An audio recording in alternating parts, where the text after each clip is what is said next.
Hello students, आज जो हम क्वेश्चन सॉल्व करने जा रहे हैं प्रोसेस कॉस्टिंग का, उसकी जो लिंक है आपको डिस्क्रिप्शन बॉक्स में दी गई है। उस लिंक को आपको क्लिक करना है, क्वेश्चन डाउनलोड कर लेना और अच्छे से पढ़ लेना है। तो यहाँ पे दिया हुआ है कि from the following information given prepare process account, और यहाँ पे प्रोसेस नंबर दिया हुआ है कि प्रोसेस नंबर 1 है और यहाँ पे हमें इनपुट दिया हुआ है, तो हम बना रहे हैं प्रोसेस 1 अकाउंट। इनपुट क्वेश्चन में दिया हुआ है दैट इज 1000 यूनिट्स और उसकी कॉस्ट दी हुई है ₹40 पर यूनिट। तो हम यहाँ लिख रहे हैं टू डायरेक्ट मटेरियल कितना दिया हुआ है, यूनिट्स इंट्रोड्यूस हुआ है 1000 यूनिट्स और एक यूनिट की कॉस्ट है ₹40। तो 1000 मल्टीप्लाइड बाय 40, ये आ गया 40,000। नेक्स्ट इंफॉर्मेशन दिया हुआ है कि there is a labour cost it is 5000 rupees. तो हम यहाँ लिख रहे हैं to labour it is 5000 rupees. Next information दिया हुआ, अदर मटेरियल दिया हुआ है 20,000 का। तो हम यहाँ लिख रहे हैं to other material it is 20,000 rupees, and the last it is given production overheads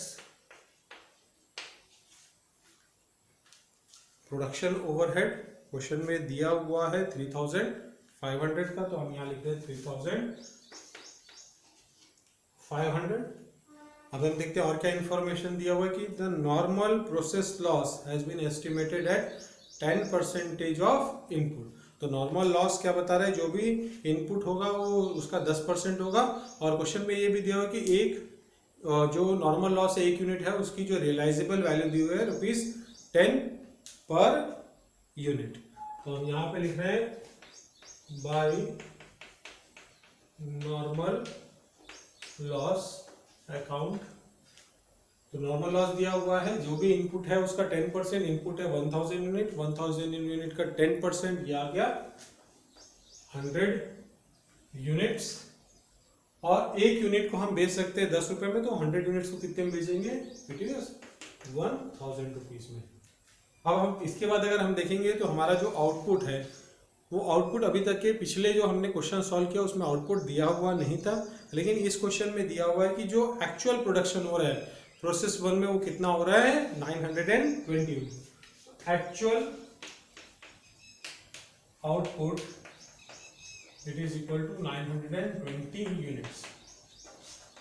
जो हम प्रोसेस अकाउंट में कंप्यूट करते हैं that is debit minus credit, वो हमारा होता है एक्सपेक्टेड आउटपुट। तो हम देखेंगे हमारा एक्सपेक्टेड आउटपुट कितना है। तो expected output that is total units debit that is 1000 minus total units credit that is 100। ये आ गया कितना 900 यूनिट। तो हमारा एक्सपेक्टेड आउटपुट होना चाहिए था, हमारा एक्सपेक्टेड आउटपुट है 900 यूनिट्स, बट एक्चुअली आउटपुट आया 920। तो एक्सपेक्टेशन से ज्यादा आया है, तो इसके बीच का जो डिफरेंस होगा that is expected and output actual output. तो एक्चुअल आउटपुट जब भी ज्यादा होगा तो हम इसको बोलेंगे एबनॉर्मल इफेक्टिवनेस। जितना एस्टिमेट किया उससे ज्यादा प्रोडक्शन हुआ तो ये जो फर्म है उसके लिए अच्छी बात है, तो वो हो गया उसका इफेक्टिवनेस या प्रॉफिट, तो हम उसको बोलेंगे एबनॉर्मल इफेक्टिवनेस। तो एबनॉर्मल इफेक्टिवनेस कितना हुआ 920 माइनस 900, तो ये क्या हो गया 20 यूनिट्स का है। और एबनॉर्मल इफेक्टिवनेस को हम कहाँ लिखेंगे, डेबिट साइड लिखेंगे। यहाँ पे लिखा हमने abnormal effectiveness account, that is 920 minus 900, so that comes to 20 units। और abnormal effectiveness लिखने से पहले हम सबसे पहले क्या निकालेंगे, कॉस्ट पर यूनिट। तो हम जो कॉस्ट पर यूनिट निकालते हैं तो उसके लिए हम यूनिट्स देखते हैं। तो यूनिट्स कितना है हमारा, प्रोसेस के हिसाब से 900 यूनिट्स आना चाहिए था। और अगर हम कॉस्ट देखेंगे तो टोटल हम डेबिट करते हैं दैट इज 40,000 प्लस 5 45,000 प्लस 20,000 65, तो इट इज 68,500 डेबिट का टोटल आ रहा है और क्रेडिट का टोटल है 1000। तो माइनस कर दिए, कॉस्ट आया 67,500। तो हम कॉस्ट पर यूनिट निकालेंगे। Cost per unit it is 67,500 divided by 900। इसको डिवाइड करते हैं 900 से, देखते हैं हमारा वैल्यू कितना आता है। दैट इज 67,500 डिवाइडेड बाय 900, तो इट इज ₹75। तो cost per output it is equal to how much, ₹75 per unit. हमारी जो आ रही है वो कॉस्ट पर यूनिट आ रही है, तो उसके हिसाब से हमारा जो इफेक्टिवनेस आया 20 यूनिट्स, उसकी कॉस्ट कितनी होगी, 20 मल्टीप्लाइड बाय ₹75, तो ये आ गया कितना, 1,500 रुपीज।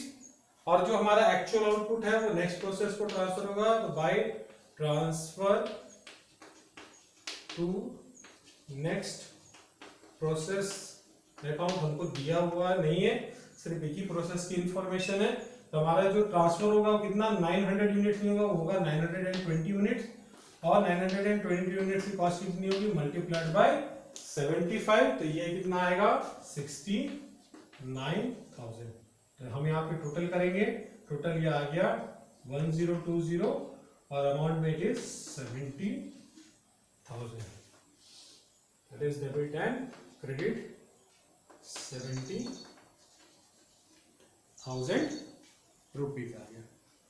अब एक्चुअल आउटपुट से ज्यादा आउटपुट, एक्सपेक्टेड आउटपुट से ज्यादा आउटपुट है, तो इसका ये मतलब है जितना आपका नॉर्मल लॉस होना चाहिए था उससे कम लॉस हुआ, और हमें देखेंगे कि हमारा कितना प्रॉफिट हो रहा है, जिसको हमको कॉस्टिंग पीएनएल में ट्रांसफर करना है। उसके लिए हम बनाएंगे एबनॉर्मल इफेक्टिवनेस अकाउंट। तो हम यहाँ पे लिख रहे हैं बाय प्रोसेस 1 अकाउंट, कितना एबनॉर्मल इफेक्टिवनेस है 20 यूनिट्स, और उसकी जो वैल्यू है वो कितनी है 1,500 है। तो हमारा आउटपुट ज्यादा है, इसका ये मतलब है हमारा जो लॉस है वो क्या हुआ, कम हुआ है। तो लॉस कितना होना चाहिए था 100, तो इसका मतलब 100 लॉस नहीं हुआ, 20 यूनिट्स कम हुआ, तो लॉस हुआ एक्चुअली कितना यूनिट्स, 80 यूनिट्स। तो 20 यूनिट्स को हम बेच पाएंगे क्या, नहीं, क्योंकि वो हमारा आउटपुट बना है, तो उसको हम क्या करेंगे, नॉर्मल लॉस से हटाएंगे और इसको ट्रांसफर कहाँ करेंगे, टू एबनॉर्मल इफेक्टिवनेस को। हम यहाँ लिख रहे हैं to normal loss account, that is 20 units, और एक यूनिट की जो रियलाइजेबल वैल्यू थी 10 रुपीज थी, तो 20 यूनिट की रियलाइजेबल वैल्यू कितनी होगी, इट इज 200 रुपीज। और जो बच गया that is profit transferred to costing P&L account. तो कितना हमने प्रॉफिट हुआ, अगर वो नॉर्मल लॉस होता तो उसकी वैल्यू थी 200 रुपीज, बट वो आउटपुट हुआ उसकी वैल्यू हो गई 1500 रुपीज। इसका मतलब टोटल गेन कितना हुआ, टोटल गेन हुआ कितने का, दोनों को माइनस किए तो आ गया 1300 यूनिट्स का जो हो गया वो क्या हो गया, एबनॉर्मल गेन प्रॉफिट। उसी तरीके से अगर हमको नॉर्मल लॉस अकाउंट बनाना है तो नॉर्मल लॉस अकाउंट भी हम बना सकते हैं। यहाँ पे हमने लिखा नॉर्मल लॉस अकाउंट, तो हमने यहाँ लिखा, पहले नॉर्मल लॉस को ट्रांसफर करते हैं प्रोसेस 1 से, तो हमने यहाँ लिखा to process 1 account that is 100 units, उसकी वैल्यू थी 1000, बट उसमें से 20 यूनिट्स नॉर्मल लॉस नहीं हुआ, उसको हमने कहाँ ट्रांसफर किया, एबनॉर्मल इफेक्टिवनेस अकाउंट में, एबनॉर्मल इफेक्टिवनेस अकाउंट में कितना यूनिट ट्रांसफर किया 20, जिसकी वैल्यू कितनी थी 200 रुपीज। और बाकी क्या किया हमने, सेल किया, सेल कितने यूनिट्स को किया 80 यूनिट्स को किया, और उससे हमको कितना पैसा रियलाइज हुआ 800 रुपीज रियलाइज यहाँ पे हुआ। तो ये हो गया हमारा जो पहला क्वेश्चन जो हम आज की क्लास में करने वाले थे, वो पहला क्वेश्चन सॉल्व हो गया। अब हमने यहाँ पे क्या देखा कि नॉर्मल लॉस है, और नॉर्मल लॉस होने के बाद भी और अगर लॉस हो रहा है तो हम उसको बोलेंगे अब नॉर्मल लॉस, और अगर लॉस कम हो रहा है, आउटपुट ज़्यादा जनरेट हो रहा है, तो उसको हम बोलते हैं एबनॉर्मल इफेक्टिवनेस। तो इसी तरीके से हमको क्या करना है, क्वेश्चन सॉल्व करना है। ये हो गया पहला क्वेश्चन हमारा एबनॉर्मल इफेक्टिवनेस का। अब हम क्वेश्चन सॉल्व करते हैं एबनॉर्मल लॉस का। अब हम स्टार्ट करते हैं हमारा क्वेश्चन नंबर 2। दिया हुआ है कि ये product process through to process M and process N, और वहाँ पे हमारी इंफॉर्मेशन दी गई है, normal wastage, sale of wastage और इनपुट्स की इंफॉर्मेशन दी हुई है। तो सबसे पहले हम बनाते हैं process M account, that is the first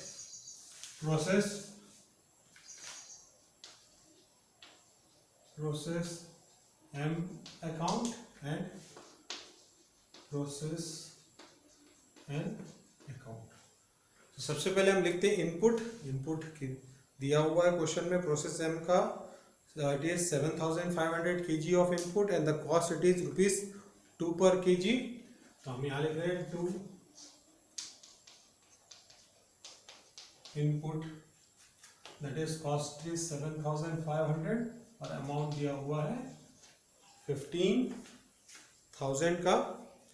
उसके बाद हम इंफॉर्मेशन दिया हुआ है अदर मटेरियल का, अदर मटेरियल की अमाउंट दी हुई है 15,000। तो हम यहाँ पे लिख रहे हैं 2 other material again 15,000 rupees. Next information दिया हुआ है डायरेक्ट वेजेस का, डायरेक्ट वेजेस की अमाउंट दी हुई है 10,000 रुपीज। तो हम यहाँ पे लिख रहे हैं 2 direct wages, it is 10,000 rupees. Next information दिया हुआ है फैक्ट्री एक्सपेंसेस का, फैक्ट्री एक्सपेंसेस की अमाउंट दी हुई है 5,225। तो हमने यहाँ लिखा 2 फैक्ट्री एक्सपेंसेस 5,225। लास्ट में हमारा आउटपुट दिया हुआ है, मतलब एक्चुअल आउटपुट दिया हुआ है। एक्सपेक्टेड आउटपुट हम प्रोसेस से निकालेंगे, कॉस्ट निकालेंगे और फिर चेक करेंगे एक्सपेक्टेड आउटपुट ज़्यादा है कि कम है। एक्सपेक्टेड आउटपुट अगर हमारा कम हुआ इसका मतलब एक्चुअल आउटपुट ज़्यादा हुआ, एक्चुअल आउटपुट ज़्यादा हुआ इसका मतलब हमारा हो गया एबनॉर्मल गेन, एक्चुअल आउटपुट कम हुआ इसका मतलब हो गया हमारा एबनॉर्मल लॉस। तो आउटपुट प्रोसेस 1 का दिया हुआ है 7,000 यूनिट्स। यहाँ पे हम देखेंगे तो नॉर्मल वेस्टेज दिया हुआ इट इज 10%। तो 10% ऑफ इनपुट और उसकी रियलाइजेबल वैल्यू दी हुई है इट इज ₹20 पर kg। तो हम यहाँ पे लिख रहे हैं by normal loss it is 10% of input, 10% 7,500 के 10% आया 1050। उसकी जो रियलाइजेबल वैल्यू होगी, रियलाइजेबल वैल्यू क्वेश्चन में दिया हुआ है ₹20 पर kg। तो 750 मल्टीप्लाइड बाय 20, तो ये आ गया 15,000 रुपीज का। हम इसके बाद क्या करेंगे, हम यहाँ पे निकालेंगे expected output that is total debit output, debit kg minus credit kg, that is 7,500 minus 750। तो ये आ गया 6,750 kg। तो इतना आउटपुट मिलना चाहिए था, लेकिन एक्चुअल जो आउटपुट आया वो कितना आया, 7,000 यूनिट्स का आया। तो एक्चुअल आउटपुट ज्यादा आया, इसका मतलब वो हो गया क्या हमारा एबनॉर्मल इफेक्टिवनेस। तो सबसे पहले एबनॉर्मल इफेक्टिवनेस की वैल्यू निकालने से पहले हम क्या करेंगे, कॉस्ट पर केजी निकालेंगे। तो हम ये यहाँ लिखा कॉस्ट पर केजी। तो टोटल डेबिट अमाउंट, तो डेबिट की हम अमाउंट करेंगे तो ये आ रहा है 45,225 माइनस क्रेडिट करेंगे। तो क्रेडिट की जो अमाउंट दी हुई है that is 15,000 rupees divided by expected output that is 7,500 minus 750। तो यहाँ पे जो हमारी वैल्यू आ रही है 30,225 डिवाइडेड बाय 6,750। तो हम यहाँ पे कंप्यूट कर लेते हैं उसको, दैट इज 30,000। तो हम यहाँ देख रहे हैं थोड़ा सा एक मिस्टेक है, यहाँ पे सेल ऑफ वेस्टेज दिया हुआ है पर 100 kg, हमने यहाँ पे पर केजी ले लिया, तो यहाँ पे जो हमारा आंसर आएगा वो गलत आएगा, तो उसको सबसे पहले करेक्ट कर लेते हैं हम। तो यहाँ पे जो नॉर्मल लॉस की सेल वैल्यू आएगी वो कितनी आएगी, 750 मल्टीप्लाइड बाय 20 डिवाइडेड बाय 100।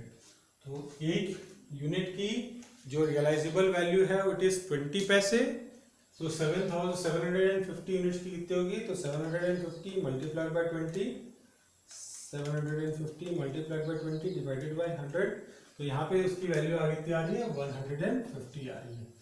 तो हम यहाँ पे माइनस कितना करेंगे 150 से, तो ये हो गया 45,075 divided by 6,750, it is equal to 45,075 divided by 6,750, तो ये आ रहा है 6.67777। तो हमें अगर 3 डिजिट में लिखना है तो इट इज इक्वल टू ₹6.678 पर केजी। तो ये आ गया हमारा कॉस्ट पर केजी। अब इसके बाद हम क्या निकालेंगे, हम निकालेंगे वैल्यू ऑफ एबनॉर्मल इफेक्टिवनेस, उसको हम लिखेंगे प्रोसेस अकाउंट के debit side to abnormal effectiveness account. Number of units कितना है इफेक्टिवनेस हुआ, एक्चुअल आउटपुट कितना ज्यादा हुआ, एक्चुअल आउटपुट 250 यूनिट्स ज्यादा हुआ, तो हम यहाँ पे लिखते हैं 250, वैल्यू इट इज 6.6। तो हम एक काम करेंगे, जो कैलकुलेटर में हमारा कैलकुलेशन है उसी से मल्टीप्लाई करेंगे, तो इट इज 1669। तो value of abnormal effectiveness it is equal to 1669 rupees. और जो फाइनल आउटपुट है प्रोसेस एम का, transfer to process N account, that is equal to 7,000 units, और 7,000 मल्टीप्लाइड बाय 6.677 जो हमारा कैलकुलेटर में कैलकुलेशन था, तो यार है 46,744। तो ये आ गया value of output which is transfer to the next process. तो हम यहां लिख रहे हैं बाय प्रोसेस एन अकाउंट। अब हम लिखेंगे यहाँ पे प्रोसेस एन में टू प्रोसेस एम अकाउंट। तो the input it is 7,000 units and the value it is 46,744 units। Next हम देखेंगे कि प्रोसेस एन की क्या इंफॉर्मेशन दी हुई है। तो यहाँ पे अदर मटेरियल दिया हुआ 8,000 का, तो हम यहाँ पे लिख रहे हैं टू अदर मटेरियल 8,000। उसके बाद दिया हुआ डायरेक्ट वेजेस, अगेन उसकी वैल्यू भी दी हुई है 8,000 रुपीज। नेक्स्ट इंफॉर्मेशन दिया हुआ है फैक्ट्री एक्सपेंसेस का, फैक्ट्री एक्सपेंसेस की अमाउंट दी हुई है 3,855। तो हमने यहाँ लिखा टू फैक्ट्री एक्सपेंसेस 3,855 रुपीज। हम यहाँ सबसे पहले लिखते हैं नॉर्मल लॉस। तो नॉर्मल लॉस हमने देखा कि नॉर्मल लॉस यहाँ पे 5% है और रियलाइजेबल वैल्यू है ₹30 पर 100 kg।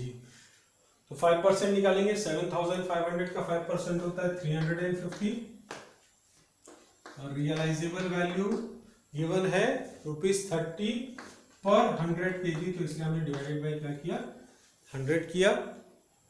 तो ये आ गया अराउंड 105, 350 का 30% आ गया, तो ये आ गया वैल्यू इट इज 105।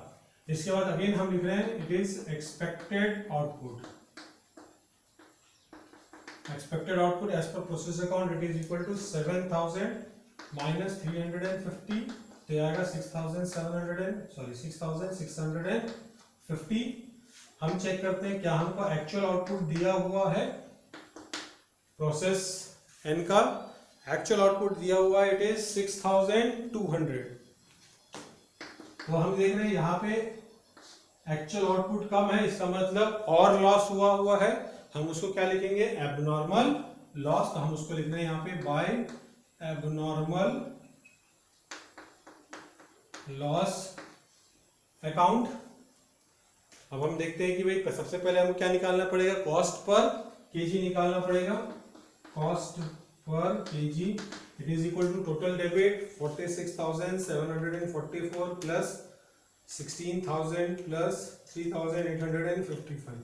ये आ रहा है total debit 66,599 minus 105 divided by 7,000 units minus 350 units. तो it is 66,599 minus 105 it is equal to 66,494 divided by 6,650।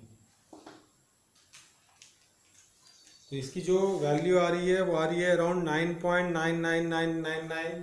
तो हम यहाँ पे उसको लिख लेते हैं, इट इज इक्वल टू ₹10 पर केजी। तो अब इसके हिसाब से जो एबनॉर्मल लॉस आया है वो आया है 6,650 माइनस 6,200। तो ये आ गया 450 यूनिट्स और उसकी जो वैल्यू आ गई वो आ गई 4,500। और फिर हमने यहाँ लिखा बाई, क्योंकि लास्ट प्रोसेस है तो इसका जो आउटपुट है वो कहाँ पे ट्रांसफर हो जाएगा, फिनिश स्टॉक अकाउंट में, that is your balancing value. और बैलेंसिंग वैल्यू हम निकालेंगे तो ये हमारा आ रहा है that is 6,200 and the value it is 6,199 sorry 61,999, क्योंकि ₹1 का अभी भी यहाँ पे डिफरेंस है। एक बार चेक कर लेते हैं, 66,599 माइनस 105 माइनस 4,500, तो यार 61,994।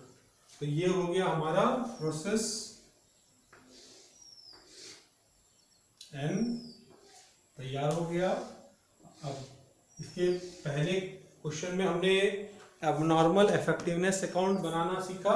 अब यहाँ पे हम चेक करते हैं एबनॉर्मल लॉस अकाउंट बनाना, देखते हैं कि एबनॉर्मल लॉस अकाउंट अगर हमको बनाना है या हमको ये निकालने की कंपनी को कितना इस प्रोसेस में लॉस हो रहा है जो उसको कॉस्टिंग पीएनएल में ट्रांसफर करना है, तो उसकी वैल्यू कितनी आनी चाहिए। तो हम सबसे पहले आते हैं टू प्रोसेस एन अकाउंट।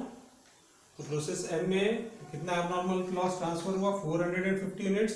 उसकी जो वैल्यू है वो कितनी है, 4,500। बट क्योंकि ये भी लॉस हो गया, स्क्रैप हो गया, तो स्क्रैप के भाव से इसको हम क्या करेंगे, बेचेंगे। तो हम यहाँ लिखेंगे बाई सेल। तो ये जो 450 यूनिट्स है उसकी जो वैल्यू स्क्रैप वैल्यू जो आएगी वो यहाँ पे क्या है, ₹30 पर 100 kg।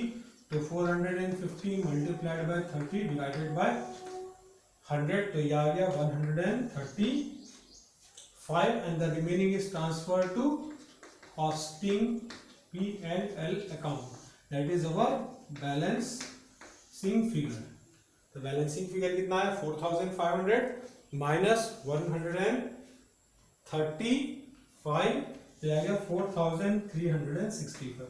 That is the abnormal loss, that is or loss which is transferred to costing P&L account। तो यहाँ पे जो हमारा आज का क्लास है वो कंप्लीट होता है। हमने देखा कि कब एबनॉर्मल लॉस होने वाला है, कब एबनॉर्मल इफेक्टिवनेस होने वाला है, फिर एबनॉर्मल लॉस या एबनॉर्मल इफेक्टिवनेस का ट्रीटमेंट क्या होगा।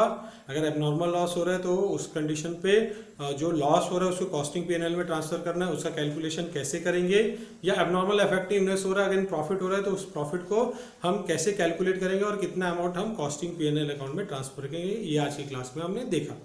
नेक्स्ट क्लास में हम नेक्स्ट क्वेश्चन सॉल्व करते हैं। Thank you.